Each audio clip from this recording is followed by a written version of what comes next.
सगळ्यांचं मनापासून स्वागत। आता आचारसंहिता सुरू झालेली आहे, त्यामुळे आपली बऱ्याच दिवसानंतरची भेट होते, कारण मध्ये सगळे कार्यक्रम आचारसंहिता लागू व्हायच्या अगोदर उद्घाटन, भूमिपूजन, लोकार्पण आणि सरकारने जी 1.5-2 वर्षामध्ये केलेली कामं, याचं जे काही लोकांना त्याचा फायदा व्हावा म्हणून आम्ही सगळेच जण भूमिपूजनात आणि लोकार्पणामध्ये व्यस्त होतो। आणि आपल्यालाही माहिती आहे की 1.5-2 वर्षामध्ये, 1.25-2 वर्षामध्ये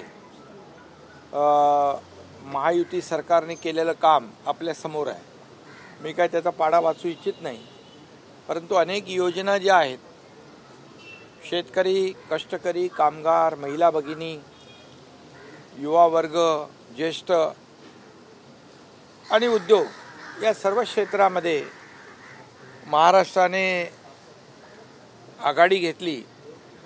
अनेक अति महत्त्वाकांक्षी प्रकल्प, गेम चेंजर प्रकल्प, जसं बाळासाहेब ठाकरे समृद्धी महामार्ग झाला, MTHL अटल सेतू झाला, कोस्टल रोड झाला, अनेक मेट्रोचे उद्घाटनं झाली आणि अनेक कामं आज प्रगतीपथावर आहेत।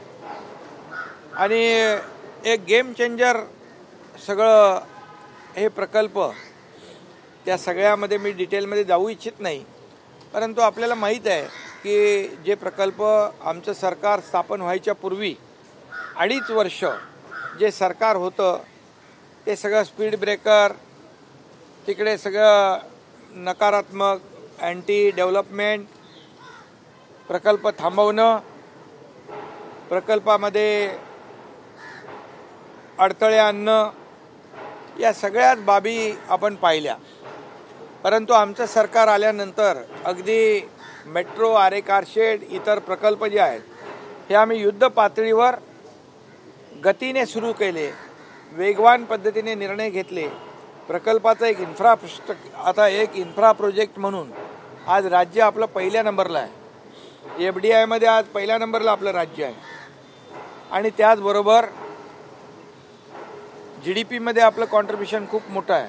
आणि म्हणून आज केंद्र आणि राज्य सरकार मिळून हे डबल इंजिन सरकार गेले 1.5-2 वर्षामध्ये ज्या वेगाने निर्णय घेतले, प्रकल्पांमध्ये बंद पडलेले प्रकल्प त्यांना चालना दिली, नवीन प्रकल्प सुरू केले आणि आणखी नवीन प्रकल्पांचं प्रयोजन केलं। त्याचबरोबर शेतकऱ्यांसाठी, मगाशी म्हटल्याप्रमाणे सर्व घटकांसाठी, महिलांसाठी, तरुणांसाठी अनेक योजना आम्ही केल्या।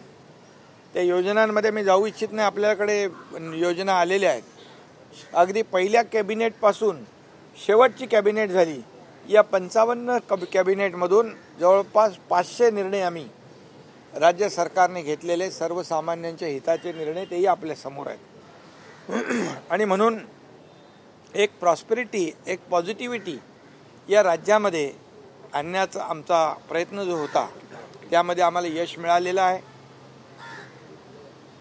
स्वच्छतेमध्ये देखील महाराष्ट्राला नंबर 1 दिला देशामध्ये, आणि असे अनेक प्रकल्प आम्ही मार्गी लावले। याबद्दल आमचे सर्व मंत्रिमंडळातील सहकारी, दोन्ही उपमुख्यमंत्री, मंत्रिमंडळातील सहकारी, आमदार, सगळ्यांचंच मनापासून याच्यामध्ये योगदान आहे। आणि म्हणून मी गेल्या 1.5-2 वर्षाच्या कालावधीमध्ये झालेल्या कारभाराबद्दल या राज्याचा मुख्यमंत्री म्हणून फार समाधानी आहे। लोकांमध्ये एक सरकारच्या बाबतीमध्ये एक पॉझिटिव्ह परसेप्शन तयार झालेलं आहे। एक ॲक्सेसेबल सरकार आणि प्रो पीपल सरकार, प्रो ॲक्टिव्ह सरकार, अशी जी काही सरकारच्या बद्दल एक भावना आणि परसेप्शन लोकांमध्ये क्रिएट झालेला आहे, यासाठी नक्कीच याचा फायदा आम्हाला येणाऱ्या आणि लोकसभेच्या निवडणुकांमध्ये नक्की होईल। कारण आम्ही कुणाची उणीधुनी काढण्यापेक्षा डेव्हलपमेंटला महत्त्व देतो। कारण डबल इंजिन सरकार म्हणतो, केंद्राने, मोदी साहेबांनी देखील अनेक प्रकल्पांची भूमिपूजन, उद्घाटनं केली। आम्ही बोलवले, त्यांना निमंत्रण दिलं की तात्काळ त्यांनी त्याला होकारही दिला। कारण हे राज्याच्या नागरिकांसाठी जनतेसाठीच महत्त्वाचे प्रकल्प होते आणि म्हणून हे डबल इंजिनचं केंद्राने देखील पूर्ण पाठबळ आम्हाला दिलं गेले 1.5-2 वर्षांमध्ये. त्याचाही फायदा झालेला आहे आणि म्हणून आज या राज्यातमध्ये केलेली विकासाची कामं, आलेली परदेशी गुंतवणूक, जवळपास 5 लाख कोटीची परदेशी गुंतवणूक आलेली आहे, लाखो रोजगार निर्माण होणार आहेत आणि म्हणून तुम्हाला मी सांगू इच्छितो की याचा सर्व फायदा जो आहे या येणाऱ्या लोकसभा निवडणुकीत होईल. एक जे लोकांना हवं ते देण्याचा आम्ही निर्णय घेतलेला आहे आणि म्हणून मी महाराष्ट्रातल्या जनतेला देखील मनापासून शुभेच्छा देतो की त्यांनी अतिशय कमी कालावधीमध्ये आमच्या सरकारवर विश्वास ठेवला आणि प्रेमही दिलं, आशीर्वादही दिले. काल राहुल गांधी यांनी मुंबईमध्ये सभा घेतलेली आहे. एनडीए सरकारवरती, महायुती सरकारवरती त्यांनी टीका केलेली आहे. ठाण्यामध्ये देखील त्यांनी रोड शो केलेला आहे. देशभरातले त्यांचे म्हणजे काँग्रेस आणि इंडिया आघाडीचे अनेक नेते तिथे उपस्थित होते. खरं म्हणजे कालची सभा एक फॅमिली गॅदरिंग होती असं म्हटलं तर वावगं ठरणार नाही. आणि एक काय ते कहावत आहे, भानुमती का कुनबा, कई से इटे कई से रोडे, भानुमती का कुनबा उससे तयार होता है. म्हणजे सगळे नैराश्य चेहऱ्यावर असलेले लोक, कोणी उत्तर प्रदेशमधून, कोणी काश्मीरमधून, कोणी बिहारमधून जे तडीपार झालेत, हद्दपार लोकांनी केले, ते सगळे एकत्र आले होते काल. आणि एकंदरीत पाहिलं तर त्यांच्या चेहऱ्यावर साफ दिसत होतं की एक धरून बांधून आणलेले लोक असतात ना, तशा प्रकारचे आज त्या ठिकाणी लोक पाहिले. दुर्दैव आहे. तुम्ही काल म्हणालो कालचा दिवस काळा दिवस आहे, कारण स्वातंत्र्यवीर सावरकरांच्या स्मारकाच्या समोर आणि बाळासाहेबांच्या समाधीसमोर ही सभा झाली. खरं म्हणजे उबाटाच्या लोकांनी जाऊन पहिलं तिथे माफी मागितली पाहिजे होती. जाऊन आमच्या सावरकरांच्या विरोधात बोलणाऱ्यांच्या बरोबर मला बसावं लागतं आहे. स्टॅलिन ज्यांनी सनातन हिंदू धर्माचा अपमान केला त्याच्याबरोबर मला बसायला लागतं आहे. मुफ्ती मोहम्मद आणि ते कोण तिकडचे फारुख अब्दुल्ला त्यांच्याबरोबर मला बसायला लागतं आहे. तर ती माफी त्यांनी मागायला पाहिजे होती खरं म्हणजे. आणि त्याचबरोबर आता काल एक शब्द बंद झाला, माझ्या तमाम हिंदू बांधव भगिनींनो. आता पूर्वी हिंदू हृदय सम्राट बाळासाहेब, हिंदू हृदय सम्राट म्हणायला देखील जीभ कचरायची. आता कालही तो शब्द माझे तमाम हिंदू बांधव, तोही तुम्हाला जाणवलं की नाही, तोही रद्द झाला. यावरून आज लक्षात आलं की बाळासाहेबांचे विचार, त्यांची भूमिका, त्यांचं धोरण, त्यांची आयडिओलॉजी हे सगळं सोडलं. आणि म्हणून तर आम्हाला हा निर्णय घ्यावा लागला त्यांना सोडण्याचा आणि बाळासाहेबांचे विचार पुढे नेण्याचा, त्यांच्या विचारांचं सरकार स्थापन करण्याचा. त्यामुळे काल जे काही अबकी बार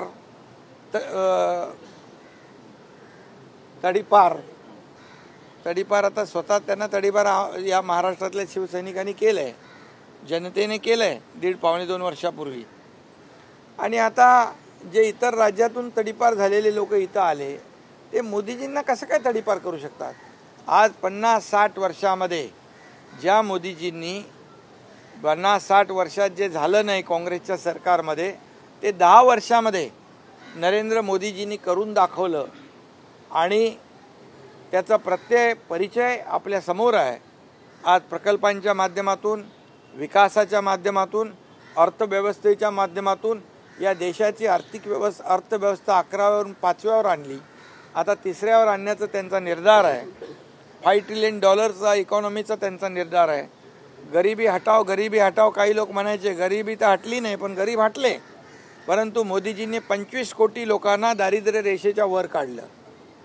आज गरिबाच्या उपाशी राहता कामा नये म्हणून 80 कोटी लोकांना कोविडमध्ये घेतलेला निर्णय जो होता अन्नधान्य मोफत देण्याचा, तो पुढचे 5 वर्ष कायम ठेवला. हे मोदीजींचं काम आहे. आणि म्हणून आज जे काही तिकडे परिस्थिती होती अतिशय म्हणजे विश्वास गमावलेला विरोधी पक्ष कुठला इंडिया काय ते इंडिया अलायन्स इंडिया नाही INDIA इंडिया अलायन्स विश्वास गमावलेला विरोधी पक्ष ना त्यांच्याकडे नेता ना त्यांच्याकडे नीती ना त्यांच्याकडे काही अजेंडा आणि म्हणून आज इकडे मोदीजींच्या समोर एक मोदी द्वेष फक्त त्यांच्या भाषणातून दिसत होता फक्त आणि फक्त व्यक्तिद्वेष दुसरं काही नव्हतं. अरे ज्या मोदीजींनी देशाला एवढ्या उंचावर घेऊन गेले त्यांच्या विरोधात तुम्ही जेव्हा 2014ला तुम्ही चौकीदार चोर म्हणालात 2019ला आणखी काहीतरी म्हणालात. लोकांनी तुम्हाला तुमची जागा दाखवली आणि यावेळेस देखील जनतेने ठरवलेलं आहे की यांच्याकडे साधा पंतप्रधान पदाचा उमेदवार देखील जाहीर करू शकले नाहीत. ते एक दुसऱ्याकडे पाहतात. राहुल गांधी यांनी त्यांच्या कालच्या भाषणामध्ये शक्ती हा शब्द प्रयोग वापरला त्यावरनं नाराजी जी आहे ती व्यक्त केली जात आहे. त्यांना शक्ती असं म्हणतात CBI ED यांची शक्ती जी आहे ती वापरली जाते ITची शक्ती वापरली जाते मात्र शक्ती या शब्दावरनं काही नाराजी जी नाही त्यांनी हिंदुत्वाची शक्ति म्हटलंय. हिंदू धर्म की शक्ति हिंदू धर्म की शक्ति मतलब क्या ये हमारी 3.5 शक्तिपीठ जो है महाराष्ट्र में वो हमारे देव देवताओं की शक्ति हमारी नारी शक्ति हमारी भारत माता की शक्ति ये सब शक्ति को समाप्त करेंगे वो इतनी बड़ी ताकत है उनके पास. ये इसका जवाब जो है हमारी नारी शक्ति हमारी महिला शक्ति हमारी सब माता बहनें निश्चित रूप से उनको आने वाले चुनाव में उनकी जगह दिखाएंगे. थाने के बारे में आपने कहा इतना बड़ा नेशनल लीडर थाने में 500 लोग नहीं थे पूरा फ्लॉप शो हो गया. उसका वीडियो देखो आप क्या बोल रहे बहुत बड़ी सभा हो गई रैली. मुंब्रा में तो 4-5 लोग भी नहीं थे सब गाड़ियाँ थी. एक नेता तो किसी को मार भी रहा था गर्दी भीड़ नहीं हुई करके. अरे ये देखा कि नहीं आप लोगों ने.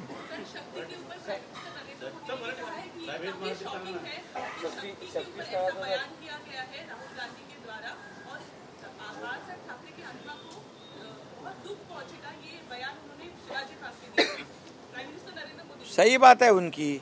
मैंने जैसे कहा हमारे देवताओं की शक्ति है हमारे जो महिला शक्ति है हमारी नारी शक्ति है हमारी भारत माता है ये हमारी शक्तिपीठ है. और इस शक्ति के बारे में उन्होंने जो भाषण में उन्होंने कहा है हिंदू धर्म की शक्ति आज अयोध्या में राम मंदिर बन गया ये शक्ति है. और ये हिंदू धर्म की शक्ति खत्म करने वाला अभी तो जमीन पे पैदा नहीं हुआ है.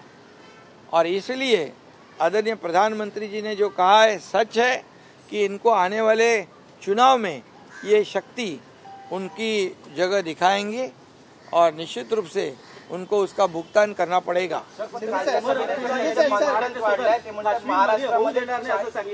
उमर अब्दुल्ला यांनी महाराष्ट्र सरकार काश्मीरमध्ये होऊ देणार नाही असं सांगितलेलं आहे. ऑक्टोबरमध्ये विधानसभा निवडणूक होती त्यावेळेला आम्ही कसं होतं ते पाहू असं त्यांनी म्हटलं. मग हेच तर दुर्दैव आहे की जे भक्त आपले अमरनाथ यात्रेला जातात अमरनाथ यात्रेला जाणारे यात्रेकरूंसाठी मी स्वतः तिकडच्या राज्यपालांना विनंती केली की इकडे महाराष्ट्र भवन पाहिजे. ते त्यांनी मान्य केलं आणि फारूक अब्दुल्ला म्हणतात मैं नहीं होने दूंगा. किती द्वेष है ये द्वेष. ये उबाटो को मान्य है हे ना मान्य आहे. त्यांच्या मांडीला मांडी लावून बसले. महाराष्ट्र भवन होऊन देणार नाही आणि त्यांच्या बाजूला बसता हे काय.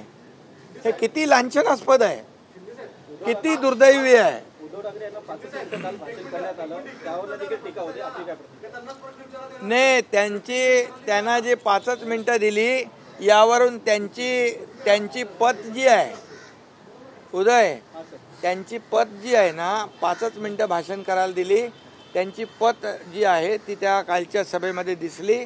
आता त्यांच्याकडे आमदार खासदार शिवसेना नाही आहे त्यामुळे त्यांच्या पक्षाच्या ताकदीप्रमाणे त्यांनी दाखवलं. जिथं बाळासाहेब शिवतीर्थावरून भाषण करायचे देशाला मार्गदर्शन करायचे देशाला दिशा द्यायचे ती कालची केविलवाणी परिस्थिती पाहिली आम्ही.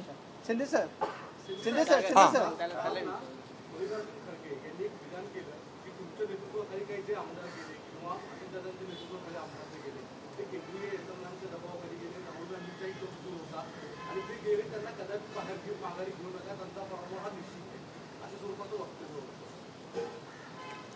त्यांनी एकदा असंही वक्तव्य केलं होतं. त्यांना विचारलं होतं, अभी देश में सत्ता आपकी आएगी, क्या क्या होगा. तर ते म्हटले होते, बकरी ईद में बचेंगे तो मोहर्रम में नाचेंगे. ते जर तपासून घ्या. खारगे त्यामुळे त्यांच्या स्वतःवरच विश्वास नाही. ते आमच्याबद्दल कशाला काय बोलण्याची गरज आहे. अरे आम्ही छाती ठोकपणे गेलो, आम्ही बोलत गेलो, लपून छपून नाही गेलो. बाळासाहेबांच्या विचारांची भूमिका घेऊन पुढे गेलो आम्ही. असे भूमिका बदलणारे आम्ही नाही सत्तेसाठी खुर्चीसाठी. शिवसेनेला एकेकाळी अच्युत मानणारे खरगे काँग्रेस आज त्यांचे गळाभेट करतात. हे पॉलिटिकल कॉम्प्रोमाइज आहे, तडजोड. हे आम्ही नाही करू शकत. आम्ही महाराष्ट्रामध्ये 40 पार करू महाविकास आघाडीमध्ये. कुठून मागून का कुठून? शून्य म्हणजे शेवटून आत्मविश्वास. अरे आत्मविश्वास गमावलेले ते पाहिले मी. त्यांचे चेहरे बघितले. राहुल गांधीचं भाषण चालू होतं तेव्हा त्यांचे चेहरे बघण्यासारखे होते.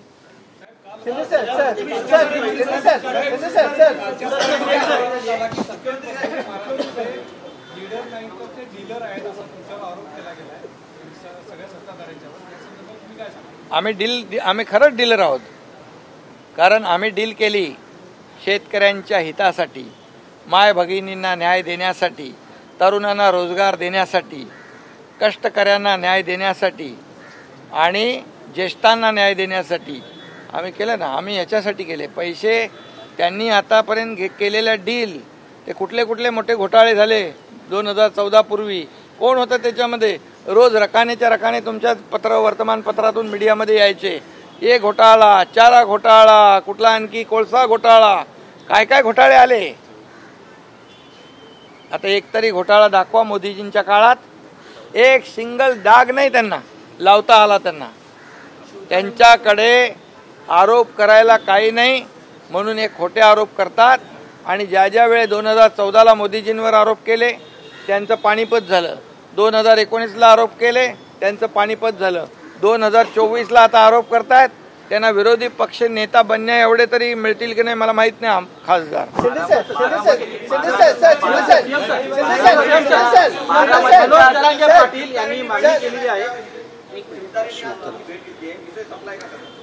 शिवतारे मला भेटले. मी त्यांना सांगितलं आपली राज्यात महायुती आहे, युती धर्म पाळणं हे आपलं शिवसेनेचं कर्तव्य आहे असं मी त्यांना सांगितलेलं आहे. आणि त्याप्रमाणे ते गेलेत. त्यांची आता तब्येत ठीक नाही, त्याचं ट्रीटमेंट सुरू आहे.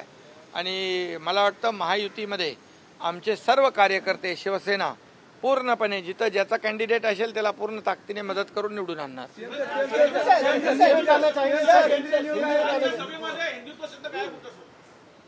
अरे हिंदू द्वेष्टे सगळे होते ना तिकडे. सगळे हिंदुत्वाचा द्वेष करणारे सगळे होते. तर हिंदुत्व शब्द कसा येणार? फक्त मी हिंदू आहे तेही बोलले नाहीत काल. गर्व से कहो हम हिंदू तर गेलं, परंतु हिंदू शब्द बोलायला देखील काल हिम्मत झाली नाही. त्यामुळे हिंदुत्ववादी पक्ष म्हणण्याचा नैतिक अधिकार त्यांना राहिलेला नाही. राहुल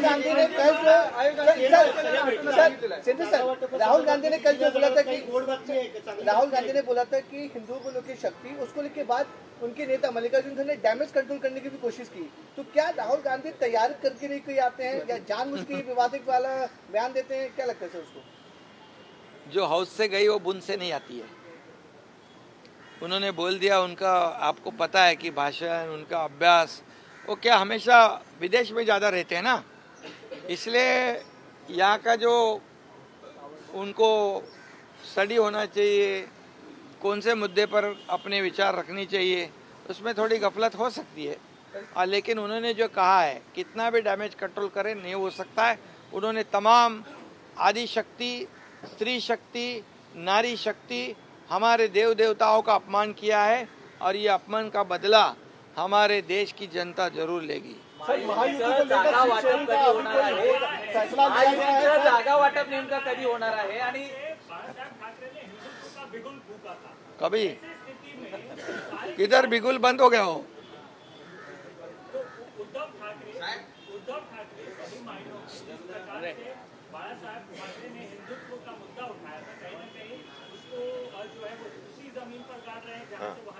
हाँ, वहीं से शिव तीर्थ पे शिवाजी पार्क से ही बाला साहब ने हिंदुत्व की गर्जना की थी और शिवाजी पार्क पर अभी सभा लेने का नैतिक अधिकार उनको नहीं है, क्योंकि बाला साहब के विचार उन्होंने गाड़ दिए। बाला साहब के विचार को उन्होंने सत्ता और लालच में छोड़ दिए और जो बाला साहब के विरोधी विचार वाले, जो कांग्रेस, बाला साहब कहते थे अगर मेरी कांग्रेस होने लगी तो मैं मेरी दुकान बंद करूंगा, अभी उनके साथ ही जॉइंट वेंचर में दुकान चालू किया है इन्होंने।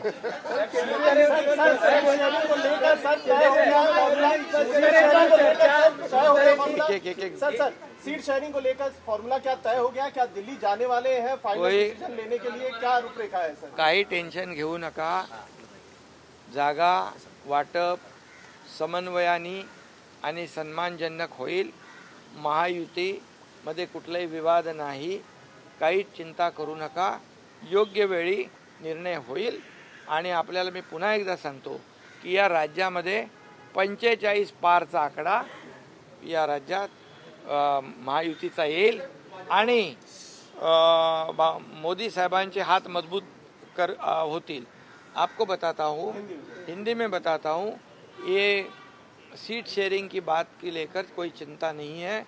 सम्मानजनक निर्णय होगा, समन्वय से निर्णय होगा और मैं दावे के साथ कहता हूं कि ऐसे माहौल में जब विपक्ष तो पूरा सो गया है, विपक्ष तो पूरा कॉन्फिडेंस लूज किया है उन्होंने, उनके उसमें तालमेल नहीं है। अपन म्हणतो ना कोणाचाच पायपूस कोणामध्ये नहीं, तालमेल नहीं है। वो एक दूसरे के ऊपर क्या बोलते हैं उसको, विश्वास नहीं है, एक दूसरे के ऊपर संदेह है उनके दिल में, ये क्या करेगा वो क्या करेगा। ऐसे परिस्थिति में जो 1.5-2 साल में हमने जो काम किया है, इस राज्य का विकास किया है और केंद्र में मोदी जी ने 10 साल में काम किया है, उसका पूरा जो आज इस चुनाव में नतीजा आपको दिखेगा और 45 से ज़्यादा सीटें महाराष्ट्र से आएगी और मोदी जी ने कहा है कि अब की बार 400 पार निश्चित रूप से आंकड़ा होगा। पहिली यादी कधी जाहीर होणार साहेब? नहीं, मैंने अभी कहा ना कि समन्वय और सम्मानजन, क्योंकि महायुति है हमारी और हमारे में अच्छी तरह से अंडरस्टैंडिंग है और एक दूसरे को हम लोग साथ लेकर चलने वाले लोग हैं और हमारा टारगेट यही है कि मोदी जी को फिर से बड़ी ताकत से प्रधानमंत्री बनाएंगे और निश्चित रूप से 400 का पार पूरा आंकड़ा जो है पार होगा। राज ठाकरे क्या महायुति में शामिल हो रहे हैं? एमएनएस की मीटिंग हो रही है लगातार, क्या राज ठाकरे एमएनएस महायुति में शामिल हो रही है? एनडीए में राज ठाकरे जी अभी हमारे एक विचारधारा वाले हैं, एक ही विचार के लोग हैं हम लोग सभी लोग, और इसलिए निश्चित रूप से योग्य निर्णय होगा।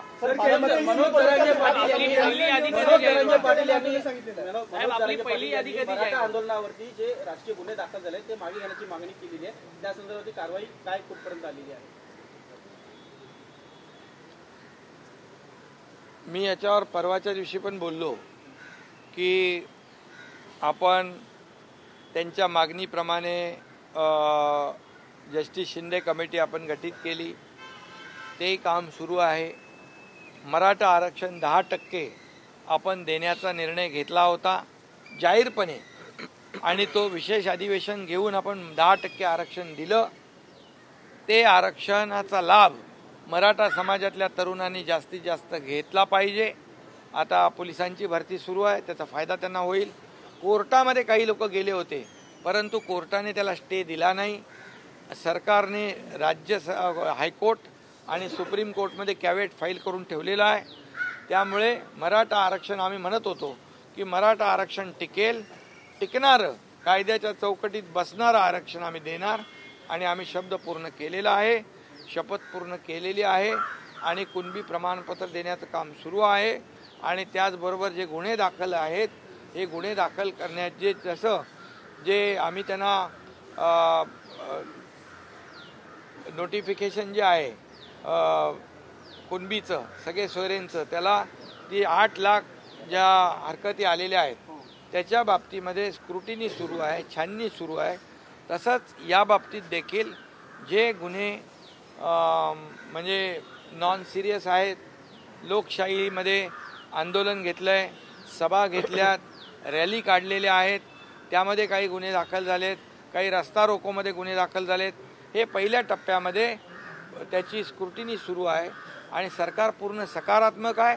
ते जे नॉन सिरियस गुन्हे आहेत ते सरकारने काढण्याचा निर्णय आचारसंहिता लागू व्हायच्या अगोदरच घेतलेला आहे. त्यामुळे त्याची स्क्रुटिनी चालू आहे, छाननी चालू आहे.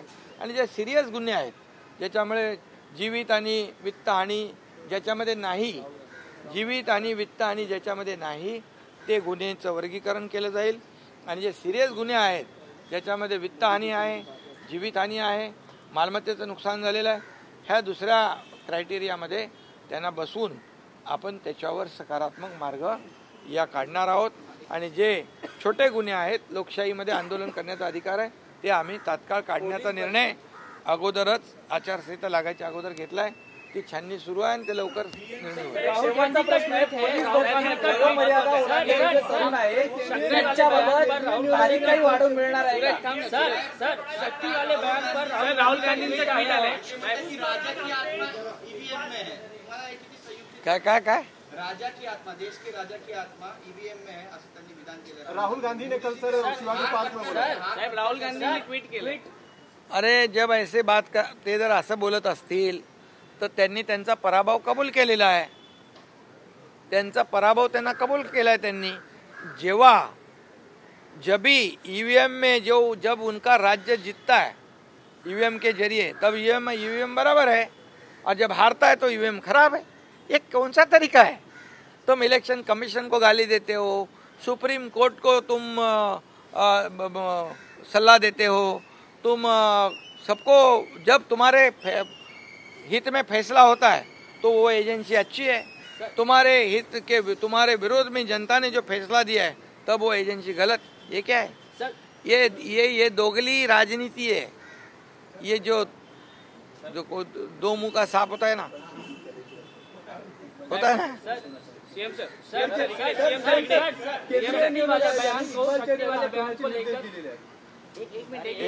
ते तपासून घेऊ आपण आणि निवडणूक आयोगाचा आदर आम्ही राखणार आहोत. राहुल गांधी बयान को लेकर राहुल गांधी ने ट्वीट किया है. उन्होंने कहा कि मोदी जी को मेरी बातें अच्छी नहीं लगती, किसी न किसी तरीके से उन्हें घुमाकर वो उसका गलत अर्थ निकालते हैं और बदलने की कोशिश करते हैं, क्योंकि उनको पता है कि मैंने गहरी सच्चाई बोली है. जिस शक्ति का उल्लेख उन्होंने किया है, जिस शक्ति से हम लड़ रहे हैं, उस शक्ति का मुखौटा मोदी जी हैं. देखो ये आप आज बोलने से क्या फायदा है? मैंने पहले ही कहा है, जो हाउस से गई वो बुन से नहीं आती है. समझ गए कि नहीं? तो हाउस से गए वो बुन से नहीं आते, मैं पहले ही कहा है. अभी कितने ही वो पॉलिश करेंगे तो कुछ होने वाला नहीं. वो जो बोला है उन्होंने बोला है, उनके जो जहर उगला है उन्होंने ये आप समझ गए. और लोग जानते हैं, सब कुछ जानते हैं, क्योंकि अभी उन्होंने कहा कि लोकशाही नहीं है, हुकुमशाही है. अरे लोकशाही नहीं होते शिवाजी पार्क में आकर भाषण करते क्या? हो मोदी जी के खिलाफ बात कर सकते थे क्या? लोकशाही मजबूत लोकशाही है और इस लोकशाही का पूरे दुनिया में सम्मान होता है. Okay, thank you.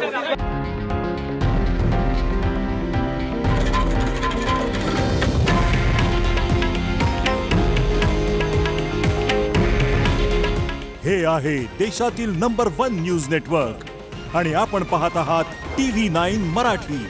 काळजी तुमची, हित महाराष्ट्राचं.